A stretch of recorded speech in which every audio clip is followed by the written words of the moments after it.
Halo semuanya, hari ini kita akan mengerjakan untuk soal SIMAK UI ya tahun 2018 untuk kemampuan IPA 1 dengan nomor 51 sampai 60.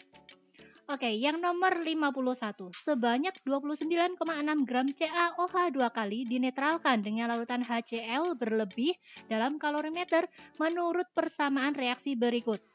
Jika reaksi penetralan tersebut menghasilkan peningkatan temperatur sebesar 5 derajat Celcius dan kapasitas kalor, ingat ya, kapasitas kalor untuk volume kalorimeter tertentu adalah 150 kilojoule per Celcius. Maka kalor penetralan dari CaOH dua kali dalam satuan kilojoule per mol. Kilojoule per mol adalah, nah kalau kalian pasti sudah terbiasa dengan Q sama dengan min M C delta T, ya kan? Nah, karena di sini yang kita miliki adalah kapasitas kalor dari kalorimeter, bukan kalor jenis. Sehingga untuk nilai Q yang kita gunakan adalah C, ini C besar biasanya, dan dikalikan dengan delta T. Cara mengetahuinya gampang, kita bisa melihat dari satuan dari kapasitas kalor itu adalah kilojoule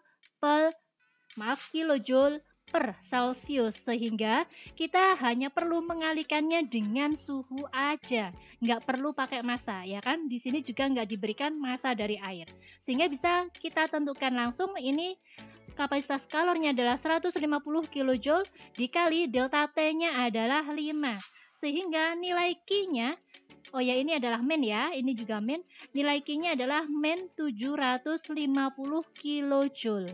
Ini masih kilojoule aja ya, sedangkan yang diminta adalah kilojoule per mol. Maka, kalau yang diminta kilojoule per mol, berarti kita harus menentukan jumlah mol CaOH dua kali yang terlibat di dalam reaksi. Sehingga saya tuliskan di sini jumlah mol untuk CaOH dua kali itu massa dibagi Mr. Masanya 29,6 dibagi dengan 74. Ini hasilnya, ini angka 4 ya, angka 4 per 10 atau 0,4, sehingga bisa kita tuliskan untuk nilai Q.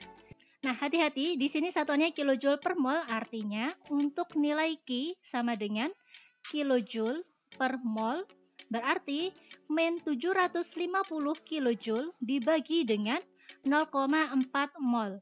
Hasilnya adalah min 1875 kilojoule per mol. Maka jawabannya adalah yang E. Lanjut, yang nomor 52, diketahui KSP dari BAF2, PBF2, dan CAF2 berturut-turut adalah seperti ini ya, 1,8 sampai 3,4 kali 10 pangkat min 11. Pernyataan manakah yang benar? Nah, kalau yang ini, kita lihat di sini kita memiliki BAF2, lalu PBF2, dan juga CAF2. Ini ketiga-tiganya memiliki 3 ion. Sehingga bisa dikatakan bahwa jika ketiga zat ini dilarutkan di dalam HF, NaF, HF, HF, ini sifat kelarutannya sama. Maksudnya gimana? Di sini kan kita ketahui ya, untuk masing-masing KSP-nya ini saya tuliskan dulu 1,8 kali 10 pangkat min 6, lalu 3,6 kali 10 pangkat min 8, dan 3,4 kali 10 pangkat min 11.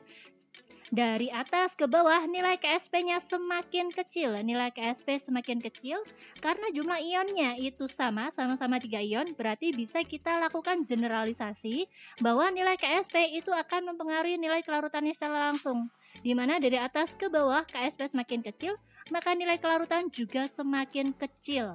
Artinya, nilai kelarutan dari BAF2 itu lebih besar daripada PBF2 dan juga lebih besar dari CAF2. Nah, ini yang kita gunakan sebagai patokan. Sehingga dalam larutan HF 0,5M kelarutan BAF2, PBF2, dan CAF2 adalah sama, ini salah. Lalu dalam kelarutan NaF 0,01M, kelarutan BAF2 adalah yang paling kecil, berarti ini salah. Ingat ya, ini ketiga-tiganya memiliki 3 ion, sehingga ketika dilarutkan dalam larutan yang sama, maka sifat kelarutan itu tetap sama, di mana kelarutan BAF2 itu lebih besar dari PBF2 dan lebih besar dari CAF2. Itu yang harus dipegang. Oke, lanjut untuk yang C. Dalam larutan HF2, kelarutan CAF2 yang paling besar. Bukan, ini salah ya, ini yang paling kecil. Lalu dalam larutan NaF 0,05 m, kelarutan PBF2. PBF2 lebih kecil dibandingkan CAF2. Ini juga salah. Lanjut, yang terakhir, dalam larutan HF 0,1 m, kelarutan BAF2 lebih besar daripada kelarutan PBF2. Nah, ini baru benar. Lanjut, yang nomor 3. 53 ya, reaksi eliminasi dari 2 kloropentana menghasilkan produk berupa senyawa penta, berarti 1, 2, 3, 4, 5. Kloro ada di sini. Ini adalah CH3. Ini tinggal kita sesuaikan ya, CH2, CH2, dan CH3. Eliminasi, yang artinya jika kita eliminasi, ini akan pertama menghilangkan gugus Cl. Yang kedua, dia akan terbentuk ikatan rangkap. Artinya ini udah kelihatan banget ya, yang awalnya dari pentana dia akan berubah menjadi pentena. Yang berupa alkena hanyalah yang B. Nomor 54, terdapat 2 buah reaksi sebagai berikut. Reaksi A, reaksi 1 yaitu A berubah menjadi produk, reaksi yang kedua B berubah menjadi produk. Oke, langsung aja ya, saya pakai cara cepat. Apabila dalam reaksi 1 konsentrasi A dinaikkan 2 kali lipat, maka reaksi akan berlangsung 2 kali lebih cepat. Ini angkanya sama, dari angka 2 berubah menjadi 2, artinya orde untuk A itu adalah 1. Lalu dalam reaksi yang kedua, jika konsentrasi B dinaikkan 2 kali lipat, laju reaksi menjadi 2 kali lebih cepat juga, berarti untuk orde dari B itu juga 1. Jika reaksi dilakukan dengan konsentrasi A sama dengan setengah B, berarti kita punya konsentrasi A sama dengan setengah dari konsentrasi B. Maka kita akan membandingkan untuk laju reaksi yang pertama dan juga yang kedua. Ini untuk VA dibanding dengan VB, yang VA berarti kan nilai V sama dengan nilai K dikali konsentrasi A, ya kan? Oke, saya tulis aja dulu semuanya. Ini dikali seperti ini, yang B tetapan dikali konsentrasi B. Nah, untuk nilai K bisa kita coret, sedangkan untuk konsentrasi A, ini akan saya tuliskan sebagai setengah B, karena konsentrasi A sama dengan setengah B, ini berarti setengah B. Sedangkan yang B tetap B aja. Nah, ini berarti bisa kita sederhanakan, kita punya setengah dibanding 1 atau 1 dibanding 2. Artinya, VA dibagi dengan VB sama dengan 1/2 atau VA sama dengan setengah dari VB. Nah, kita cari nih, di mana reaksi yang pertama berlangsung setengah kali lebih lambat dari reaksi yang B. Berarti ini jawabannya adalah yang D ya. Oke, nomor 55, perhatikan persamaan reaksi berikut berdasarkan asas Lee-Chatelier. Manakah pernyataan yang benar? Oke, ini adalah reaksi ekso. Oke ya. Yang pertama, jika penambahan N2O4, penambahan dari reaktan menyebabkan reaksi bergeser ke kiri. Ini salah. Lalu yang B, penambahan N2O4 menyebabkan reaksi bergeser ke kanan. Ini benar. Lalu pengurangan dari NO2 menyebabkan reaksi bergeser ke kiri, ini salah. Pengurangan N2O4 menyebabkan reaksi bergeser ke kanan, ini juga salah. Ini harusnya ke kiri ya. Terus tidak ada jawaban yang benar, ini juga bersalah. Oke, berarti jawabannya yang B. Kalau yang ini kita bisa menggunakan perumpamaan jungkat-jungkit, ada yang menggunakan seperti itu, di mana ini adalah reaktan, ini adalah produk. Ketika kita menambahkan massa ke dalam reaktan, berarti nanti dia akan naikkan jungkit-jungkitnya akan naik seperti ini, yang artinya produknya akan bertambah. Di mana kita menambahkan produk, maka nanti reaktannya yang bertambah. Dan akan terjadi kebalikannya jika terjadi pengurangan, baik itu reaktan ataupun produk. Nomor 56, sebanyak 10,5 gram suatu senyawa elektrolit AX2 dilarutkan dalam air hingga 500 ml. Larutan tersebut memiliki tekanan osmotik 12,3 atm pada suhu 27 derajat Celcius. Maka massa molekul dari AX2 adalah... Oke, di sini yang ditanyakan adalah massa molekul ya, mR dari AX2. Berarti kita tuliskan yang pertama adalah tekanan osmotik, itu adalah P sama dengan M R dikali T. Hati-hati, ini adalah senyawa elektrolit AX2, artinya dia akan membentuk 3 ion. Kita harus menggunakan faktor Van Hoff I di sini. Nanti nilai I, faktor Van Hoff sama dengan 3. Oke, berarti untuk P-nya adalah 12,3. Untuk molaritas itu adalah jumlah mol dibagi volume. Kita belum tahu ya jumlah molnya berapa, berarti saya tuliskan ini massa 10,5 dibagi dengan mR dibagi dengan volumenya 500 ml. Volume saya tulis sebagai 0,5 liter. Ini 0,5. Lalu nilai R itu adalah 0,082 dikali untuk T. T berarti kita jadikan Kelvin ya, 27 plus 273. Berarti ini adalah 300. Kita tuliskan 300, dan untuk faktor Van Hoff ini saya tuliskan angka 3. Oke ya, berarti 0,5 saya pindah ruas, berarti saya kalikan 12,3 dikali 0,5 sama dengan 10,5 dibagi dengan mR dikali 0,082 dikali 300 kali 3, biar langsung aja ini 900. Oke, yang ditanyakan adalah MR. MR yang ada di bawah, saya pindah ruas, berarti naik ke atas ya. Sehingga kita memiliki 10,5 dikali 0,082 dikali 900. Nah, yang ini 12,3 kali 0,5, saya taruh di bawah. 12,3 dikali 0,5. Nah, ini hasilnya berapa? Hasilnya adalah 126 gram per mol. Maka jawabannya adalah yang C. Nomor 57. Larutan buffer dibuat dengan melarutkan 200 ml larutan asam asetat 0,15 m dan 100 ml larutan natrium asetat 0,25 m. Perubahan pH larutan buffer setelah ditambahkan 50 ml HCl 0,1 m adalah... Langkah pertama yang bisa kita lakukan di sini, kita tahu ada asam asetat, sehingga bisa saya tuliskan di sini CH3, COOH itu adalah volume dikali molaritas, yaitu 200 ml dikali 0,15. Ini kita memiliki 30 milimol. Lalu kita punya natrium asetat atau garam ya, ini CH3 COONA, volume sama molaritas. Volumenya adalah 100 ml dikali molaritas 0,25. Kita memiliki 25 milimol. Lalu di sini kita tambahkan HCl, berarti untuk jumlah mol HCl sama volume dikali molaritas, volumenya 50, molaritasnya adalah 0,1, berarti ada 5 milimol. Sistem dari larutan penyangga ini kita tuliskan CH3 COOH berubah menjadi CH3 COO- dan H+. Saya tuliskan ya untuk jumlah molnya masing-masing, ini adalah 30, lalu ini 25 dan H+5.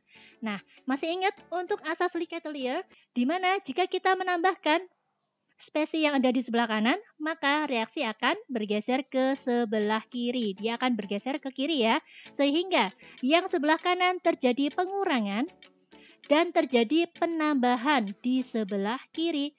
Sehingga bisa kita tuliskan ini 35, yang ini 20, dan ini 0. Oke, lanjut. Untuk konsentrasi H+, berarti nilai Ka dikali asam per garam. Di sini nggak ditulis ya nilai Ka-nya, jadi tetap aja kita tulis nilai Ka gini aja. Nggak usah diubah sama angka, nggak apa-apa. Lalu jumlah mol dari asam, yaitu 35 dibagi 20. Nah, 35 dibagi 20 ini sama dengan 1/15/20 ya, atau 1/3/4. Ini saya tulis sebagai 1,75. Berarti ini adalah nilai KA dikali 1,75. Untuk nilai pH bisa kita tuliskan min log dari nilai KA dikali 1,75. Ini sama dengan min log KA itu hasilnya adalah PKA, di mana PKA adalah 4,7 ya. Berarti saya tuliskan 4,7 dikurangi log 1,75. Hasilnya adalah yang C. Yuk lanjut yuk untuk yang nomor 58. Reaksi berikut yang merupakan reaksi disproporsionasi atau autoredox adalah, nah di sini saya berikan catatan terlebih dahulu ya. Kita memiliki dua jenis reaksi, yaitu reaksi disproporsionasi yang ditanyakan di dalam soal, yaitu reaksi autoredox di mana suatu zat mengalami reaksi oksidasi sekaligus reduksi menjadi dua senyawa yang berbeda. Artinya ini ada satu senyawa berubah menjadi dua senyawa yang berbeda. Lalu yang reaksi konproporsionasi adalah kebalikan dari reaksi autoredox, di mana reaksi redoks yang hasil oksidasi maupun reduksinya sama. Artinya kita memiliki dua zat atau dua senyawa, dia mengalami oksidasi dan yang satunya mengalami reduksi, lalu dia akan menghasilkan satu zat yang sama. Oke ya, berarti yang kita pakai yang ini. Ini sebenarnya tanpa menentukan bilangan oksidasi kita sudah bisa menentukan mana yang diinginkan dari reaksi disproporsionasi. Oke, kita lihat ada satu senyawa berubah menjadi dua senyawa berbeda. Yang pertama, NO2, dia berubah menjadi HNO2 dan juga HNO3. Ini adalah reaksi disproporsionasi. Jika tidak percaya, bisa kita tentukan. Ini adalah min 2, sehingga total min 4 ya. Berarti untuk nitrogen ini adalah plus 4. Lalu kita loncat aja, H2O nggak perlu, nggak apa-apa. Ini lanjut untuk yang oksigen di sini, HNO2 ini adalah min 2, ini plus 1. Berarti ini min 4 ya. Ini adalah plus 1, berarti ini adalah plus 3. Lanjut, ini min 2 dikali 3 adalah min 6. Yang ini adalah plus 1, ini maka plus 5. Nah ya kan, dari plus 4 berubah menjadi plus 3, reduksi, plus 4 berubah menjadi plus 5, ini adalah oksidasi. Dari satu senyawa terbentuk dua senyawa berbeda yang mengalami reaksi oksidasi dan reduksi. Lanjut, untuk yang nomor 2, dari Li plus N2 berubah menjadi Li3N. Nah, ini udah kelihatan banget. Ini bukan reaksi disproporsionasi. Ini adalah reaksi konproporsionasi. Yang nomor 3, ada Cl2, dia berubah menjadi ClO- dan juga Cl-. Dari satu zat berubah menjadi dua zat yang berbeda. Ini adalah reaksi disproporsionasi. Kita cek aja ya. Oke, untuk Cl2 ini bilangan oksidasinya adalah 0. Lalu ClO- ini min 2 dan ini adalah plus 1. Lalu yang Cl- udah kelihatan ini min 1. Dari sini ke sini ini adalah reaksi oksidasi. Dari Cl2 berubah menjadi Cl- ini adalah reaksi reduksi. Oke, ini berarti yang nomor 4 udah kelihatan ya. Ini berarti bukan. Nomor 1 benar, nomor 2 salah. Nomor 3 benar, berarti nomor 4 pasti salah. Maka jawabannya adalah 1 dan 3.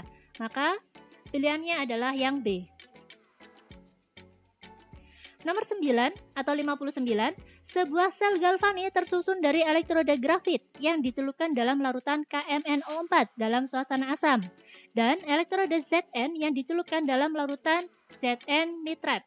Jika sel tersebut dioperasikan, pernyataan yang benar adalah, nah kita lihat untuk potensial reduksinya, di mana nilai Zn ini negatif, sehingga Zn nanti akan ada di anoda, karena dia mengalami oksidasi ya. Maka reaksinya adalah Zn berubah menjadi Zn2 plus 2 elektron, sedangkan untuk MnO4 ini ada di katoda, reaksinya berarti reduksi, dari MnO4- berubah menjadi Mn2+. Oke, ini saya geser ke sini aja. Mn2+. Nah, kita harus setarakan dulu dari MnO4- menjadi Mn2+. Ini ada 4 oksigen, sedangkan di sebelah kanan nggak ada ya, berarti saya tambahkan 4H2O.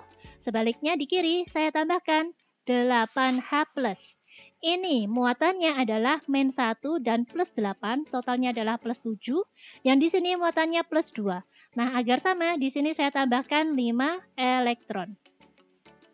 Oke, kita lihat untuk pilihan jawaban. Yang pertama, pH larutan dari Zn nitrat akan bertambah. Dari Zn nitrat, reaksinya yang ini ya, yang ada di anoda, di sini tidak terbentuk H+ ataupun OH-, maka pH larutan tidak akan terjadi perubahan. Lanjut untuk yang nomor 2, pH larutan KMnO4 berkurang. Nah, di sini kita lihat ya, untuk katoda di sini dari H+ berubah menjadi H2O. Artinya terjadi pengurangan atau penurunan konsentrasi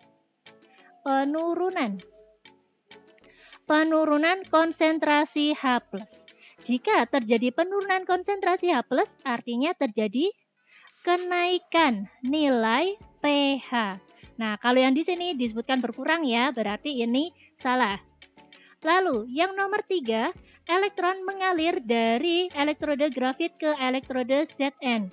Nah, kalau di sini, karena kita punya galvani itu kita sebut sebagai kapan. Ini kapan, yang artinya katoda itu positif dan anoda itu negatif. Sedangkan aliran elektron itu mengalir dari anoda ke katoda. Kita punya anoda itu adalah elektroda Zn, sedangkan katoda itu adalah grafit. Sehingga elektron mengalir dari Zn ke grafit. Berarti ini salah ya. Lanjut yang nomor 4, konsentrasi ion Zn2+ bertambah. Nah, ini yang Zn berubah menjadi Zn2+, artinya yang nomor 4 benar. Jawabannya adalah yang D. Oke, yang terakhir nih, yang nomor 60, gampang banget. Eugenol merupakan senyawa organik yang banyak terdapat pada minyak cengkeh. Berdasarkan strukturnya, eugenol memiliki gugus fungsi. Nah, ini kita lihat, ini ada OH, berarti ini adalah hidroksil, dan juga ada OCH3, ini adalah ether, berarti jawabannya 2 dan 4, maka pilihan jawabannya adalah yang C. Oke, sampai di sini dulu ya untuk latihan soal untuk SIMAK UI. Untuk kalian tetap semangat ya, rajin belajar dan rajin mengerjakan soal. Sampai ketemu di video selanjutnya. Terima kasih.